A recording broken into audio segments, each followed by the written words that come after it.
Welcome to the Depth Dive. Today, we're tackling a really significant transformation, really, in how children are developing. Yeah. And we're going to explore its potential connection to the rising levels of anxiety and depression we're seeing in young people, particularly those born after 1995, Gen Z. And for this exploration, we've gathered, well, a diverse set of compelling materials. We've got social science research, some pretty striking statistics on teen mental well-being, and thoughtful expert analysis, all aimed, at shedding light on this critical subject. Right. Our aim for you today is to really dig into the core factors fueling what some are calling this great rewiring of childhood, and to truly grasp its profound impact on the mental health of this generation. Okay, let's get into this. So to kick things off, let's maybe consider a thought-provoking situation presented in one of our key sources. Imagine your teenage daughter wants to join a permanent settlement on Mars. Wow, okay. Mars. Yeah. She's been accepted based on her academic performance and some genetic analysis you maybe vaguely recall agreeing to. And here's the surprising part.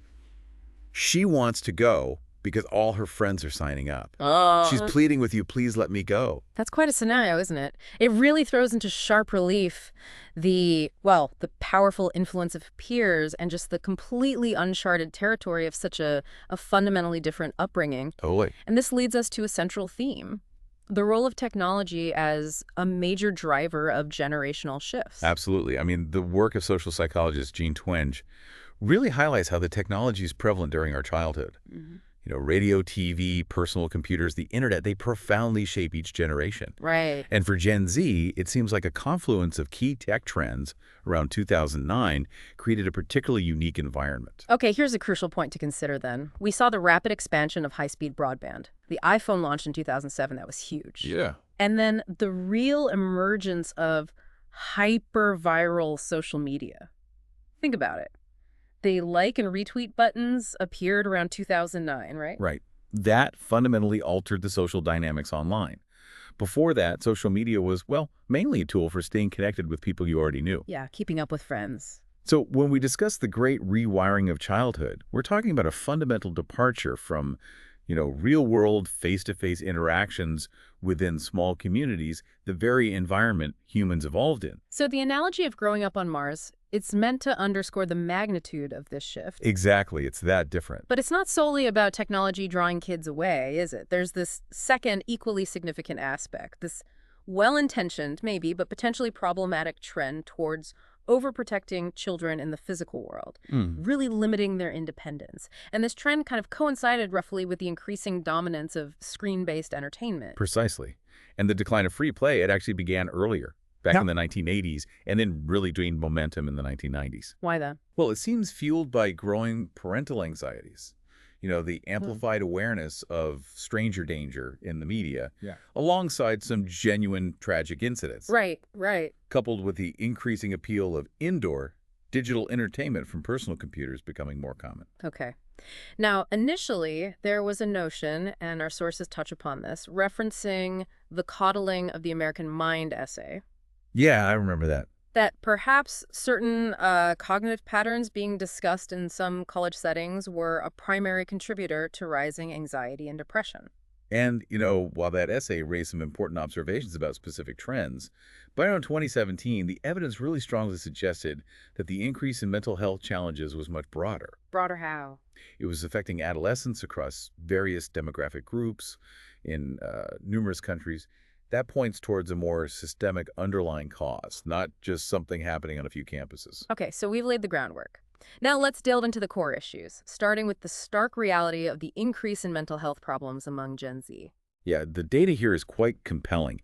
The U.S. National Survey on Drug Use and Health highlights what they themselves call a sudden and very large upturn in major depressive episodes among teenagers ages 12 to 17.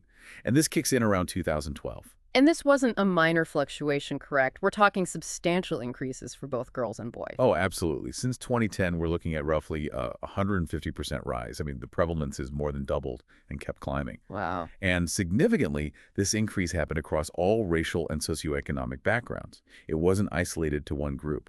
And we see similar trends elsewhere. We do. We observe a similar pattern in data from the American College Health Association, which indicates a growing number of anxiety and depression diagnoses among college students throughout the 2010s. And it's not just formal diagnoses either. There's that sharp increase after 2012 in the percentage of young people, kind of Gen Z entering the stats around 2014, reporting feeling nervous most of the time or all of the time. Yeah, that subjective feeling of anxiety is rising too, which prompts an important question. Could this rise just be, increased awareness, better reporting, or maybe a response to scary global events? Right. Our sources address this, and the timeline doesn't perfectly align with those explanations, does it? Not really. The argument is made that if objective threats were the main driver, we might have seen a similar dip in mental well-being in millennials. Yeah, they went through 9/11, the financial crisis, as teens. Exactly. But their rates of mental illness didn't show the same kind of sharp upward turn during those years. What about something like climate change? That's a huge worry. It absolutely is. But our sources point out that, historically, collective challenges often lead to more social cohesion, a sense of shared purpose, not necessarily widespread depression, which seems more linked to isolation. Okay, and here's another fascinating layer. This isn't just a U.S. thing. No, not at all. Similar patterns of rising anxiety and depression in the early 2010s are seen in other Anglosphere countries, Canada, the UK, and even Nordic countries. Which suggests a shared underlying factor, something beyond local events. Right. We even see specific data, like the percentage of Canadian girls and women reporting excellent or very good mental health. There's a notable dip starting around 2011, specifically for the youngest group, ages 15 to 30. Older groups, relatively stable. Okay, so the increase in mental health issues among Gen Z seems clear, linked to the early 2010s. Now, what's the leading candidate for this great rewiring? Smartphones and social media seem front and center in our sources. Yeah, the introduction of the smartphone in 2007 was, well, pivotal. And the subsequent explosion of social media marked a truly significant transformation. These technologies were just way more portable, personalized, and engaging than anything before, including TV. And the adoption rate was incredibly fast, wasn't it? Like radio or TV back in the day, suddenly everyone seemed to have one. It felt like that, yeah. And what's particularly insightful here is the concept of experience blockers. Experience blockers. The idea is that excessive smartphone use, even if it gives you new virtual experiences, fundamentally cuts down the time available for essential, real-world interactions and play. The stuff that builds resilience and social skills. It's like that analogy they used, giving infants iPads with videos about walking instead of letting them actually practice walking in the real world. Exactly. You miss the direct feedback, the physical learning. And thinking about early childhood, those serve and return interactions, that back and forth with caregivers. Absolutely vital for developing basic social skills like turn-taking, reading emotions, skills often missing in the asynchronous performative nature of a lot of social media. So imagine kids getting their first smartphone around age 11. Our sources argue they're basically plunged into a torrent of adult content and experiences that arrive in no particular order. Yeah, it disrupts that natural sequential introduction of age-appropriate experiences that previous generations mostly had. Which leads to a critical point. Gen Z, being the first generation to spend their sensitive period adolescence as heavy social media users, might explain why their mental health outcomes look worse than millennials. Right. That period is just so crucial for brain development and social learning. So essentially, we're seeing play-based childhoods being swapped out for phone-based childhoods. Social life, free time, it's moving on to these internet-connected devices. And because social media is often asynchronous, no need for immediate back and forth, and performative, focused on projecting an image. Right, curating your life. It can actually hinder the development of real attunement and leave heavy users feeling pretty disconnected, ironically, despite having hundreds of online connections. Now, here's where it gets really interesting from a learning perspective. Our sources talk about conformist bias and prestige bias. What are those? These are basically innate learning programs. They help us absorb the culture of our local environment, learn from the majority, learn from successful individuals. But it appears that social media platforms, built to maximize engagement, have kind of hijacked these mechanisms. How so? Well, instead of primarily learning from family and the local community, kids' attention gets drawn to algorithms and influencers who might not reflect the values or norms of their immediate world at all. Okay, so smartphones and social media are a huge piece of this. But another critical element seems to be the decline of free play, especially what's called risky play. Yeah, play. As our sources emphasize, it's truly the work of childhood for all young mammals. It's absolutely essential for wiring the brain, developing social, cognitive, emotional skills, the whole package. Think about what you learn through play. Physical coordination, sure, but also cause and effect consequences, but in a low-stakes way, like kittens play fighting to learn hunting skills. Exactly. And think about social skills. Multiplayer games like tag, even just verbal play like teasing and joking. They teach vital lessons in self-governance, negotiating rules, handling losing gracefully, all crucial stuff. Now, this decrease in unsupervised outdoor play really picked up speed in the 80s and 90s. You mentioned parental anxieties. Yeah, that seems to be a major factor happening right around the time personal computers became more common, offering that appealing indoor alternative. And there's a real contrast here, isn't there? The virtual world offers what? Disembodied, asynchronous, one-to-many interactions. Whereas real-world play is embodied, it's synchronous happening in real time, and usually one-to-one or one-to-few. Very different quality of interaction. I like the example of a playground spinner, that classic metal thing you push. Oh, yeah. It's a perfect example of risky play. Kids learn about their bodies, limits, consequences, all through direct physical feedback. Maybe they get dizzy, maybe they fall off lightly.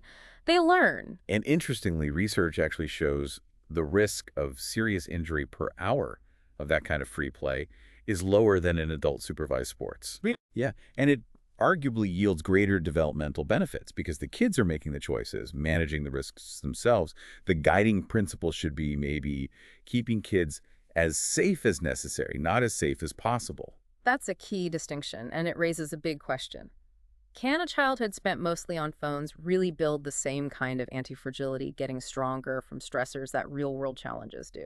Our sources argue probably not. Human childhood evolved to equip us for the real world, which is embodied, synchronous. Small mistakes there are learning opportunities. Whereas in the virtual world, small missteps can blow up, right? Go Right. viral public shaming. Yeah. Like the consequences can feel disproportionately large and permanent. Exactly. And that stranger danger panic in the 80s and 90s, fueled by media and some awful real cases, really shifted norms, leading to more protective parenting and less unsupervised play. So the core message seems to be kids thrive best with childhoods full of real-world play, and they're less likely to thrive when those growth opportunities are restricted by maybe excessive fear and a phone-based life. Which brings us to another critical stage, puberty. It's not just early childhood that's key for brain development. Puberty is a period of massive neural reorganization, second only to those first few years. Lots of selective pruning of neurons based on experience. The whole neurons that fire together, wire together idea. Precisely. So what adolescents do during puberty, whether it's sports, art, video games, or social media, can actually lead to lasting structural changes in their brains. And just like with play, stress and challenge are important during this time too. Yeah, our sources discuss this. There's that inverted U-shaped curve idea.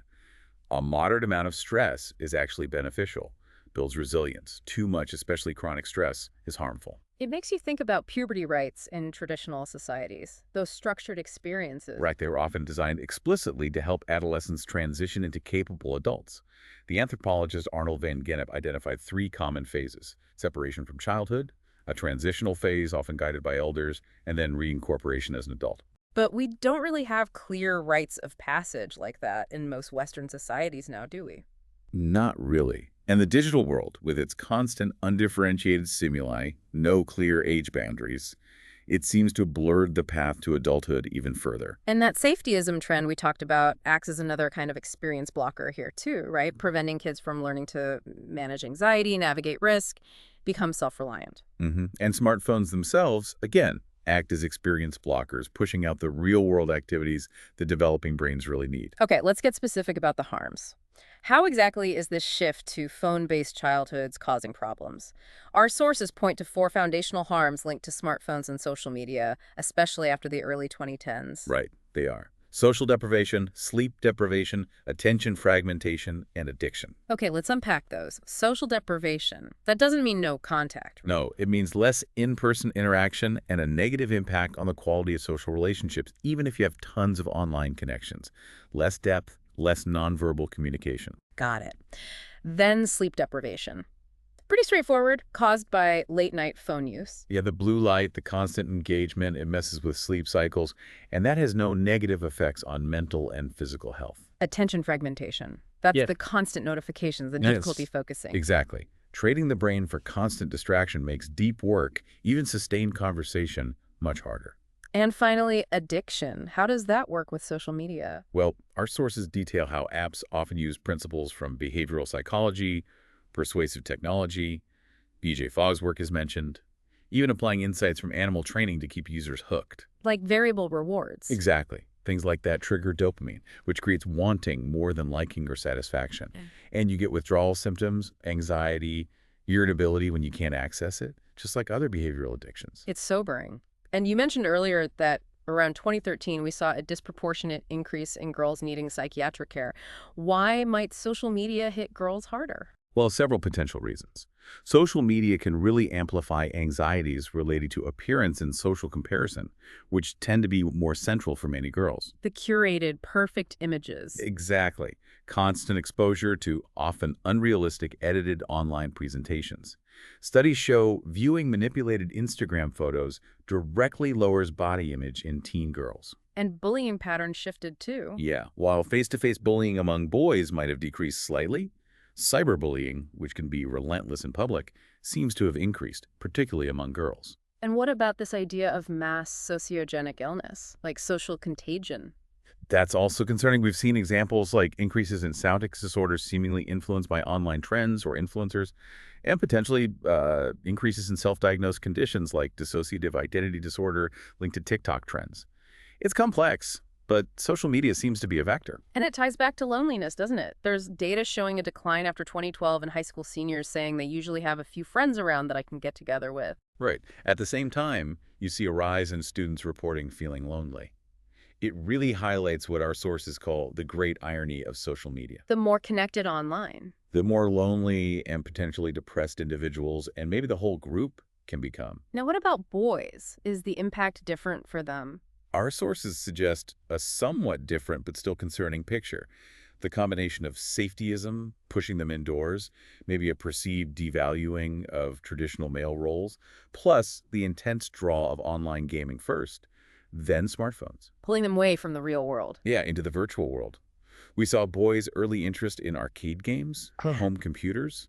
This seems like a continuation, but much more immersive. And there's the issue of online pornography, too. Yes, its easy accessibility is a huge factor, potentially impacting boys' views on sex, relationships, with higher rates of consumption and problematic use reported among boys compared to girls. And while some boys use gaming to connect with real-life friends, For many others, it seems to facilitate a retreat into isolation, which can hinder that necessary real-world maturation and social skill development. and this overall shift online, for both boys and girls, can lead to something called enemy. Yeah, normlessness, the rapid shifts, the lack of stable norms in fluid online networks. It can contribute to a feeling of meaninglessness or lack of purpose. Okay, shifting perspective again. Our sources argue this phone-centric life isn't just bad for teens. It might be leading to a kind of spiritual degradation for everyone. That's a strong term, but the argument is about the contrast between life in networks versus life in communities. Communities having shared rituals, sacred times, places. Exactly. Things that give structure and meaning. The virtual world, the argument goes, tends to collapse everything into an undifferentiated constant stream. It lacks that shared sacred space or rhythm. And there's a brain connection here, too. The default mode network. Right. That's linked to self-focused thought. Social media, by design, keeps it highly active. Always thinking about the self, how you appear, what others think. This might hinder moments of self-transcendence, feeling connected to something larger. It makes me think of like Buddhist ideas about the ego, non-judgment. Yeah, our source is connected to that. The constant, rapid judgments and moral reactions encouraged online are sort of the opposite of mindful observation. And then there's the concept of awe. Yes, those experiences that make you feel small in a good way, they actually shift our physiology, reduce self-focus, increase pro-social feelings, maybe even sense of meaning. All walks in nature are suggested as an antidote. Because ultimately our thoughts shape our minds, right? Like Marcus Aurelius said. Exactly. And if our minds are constantly fed algorithmically chosen content designed for engagement, not reflection, it pulls us away from deeper connection, maybe deeper meaning. So the spiritual harms boil down to the virtual world being mostly profane, lacking the sacred. It keeps us focused on the self, hindering transcendence, and it encourages constant judgment. That's the core argument, yes. So after exploring all these challenges, the big question is, what can we actually do? Is it too late? Our sources seem hopeful, actually. They are. They emphasize this isn't irreversible. Collective action can lead to healthier childhoods. Yeah, that feeling of it's too late is common. But the analogies used are powerful, like recalling airplanes for safety issues or pulling harmful products off shelves. Right. Intervention is still possible, especially now that we understand the potential harms much better than we did back in, say, 2010. Back then, the downsides of smartphones and social media weren't widely known. But now, the data, the visible mental health crisis, the picture is much clearer. We're dealing with a classic collective action problem. Individual choices, like every preteen feeling they need a smartphone because their friends have one. Leads to a negative outcome for everyone. Exactly. So we need to change the incentives. For tech companies, maybe through regulation. For parenting norms, maybe through societal shifts and awareness. Governmental action, societal shifts, needs to be broad. It does. So if this phone-based childhood really is a major contributor to the mental health epidemic, then understanding these mechanisms like we've tried to unpack today is the absolutely crucial first step. Right. It gives parents, educators, young people themselves a starting point for finding effective solutions. It opens the door. And that leaves us with a final thought for you, the listener. Maybe consider the opportunities for collective action in your own spheres, schools, communities, and think about the potential we all have to consciously reprioritize those vital real-world experiences in childhood. Thank you for joining us for this deep dive.